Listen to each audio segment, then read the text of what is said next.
Sugatan ng isang lalaki matapos makuryente sa upuan ng isang burger stand sa San Nicolas, Ilocos Norte. May dumikit na live wire sa bakal na upuan. Pansamantala ngayong nakasara ang tindahan. Makibalita tayo kay Manny Morales ng GMA Ilocos. Sa bakal na upuan ng burger stand na ito sa Barangay 6 San Juan Bautista, San Nicolas, Ilocos Norte, nakuryente si Junivel Tomas. Kwento niya, galing siya sa pangungulekta ng bote nang mapadaan sa burger stand para bumili ng merienda. Tugawak ka, order ko masyarakat iso tipan nakakuryente kon siya. Nakaalis daw siya sa upuan at natumba matapos makuryente. Mabuti na lang, hindi siya nagtamo ng matinding pinsala sa katawan. Agad din siyang nakuwi ilang oras matapos maisugod sa ospital. Siyempre ko, siya nga nag-service kanya na dirabi sir ko.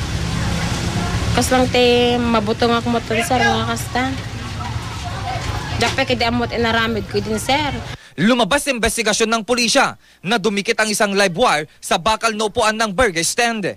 Napag-alamang ding walang business permit ang tindahan. Agkaroon sa ti civil case damages no mapatunayan nga so dakit awanan iti permit. Bagamat hindi nagpaunlak ng interview sa harap ng kamera, ipinasara na muna ng may-ari ang burger stand sa utos na rin ng mga otoridad. Bubuksan na lang daw itong muli sa oras na makakuha na ng business permit ang may-ari at matitiyak nitong maayos ang kanilang pasilidad. Manny Morales, Nagbabalita, Pilipinas.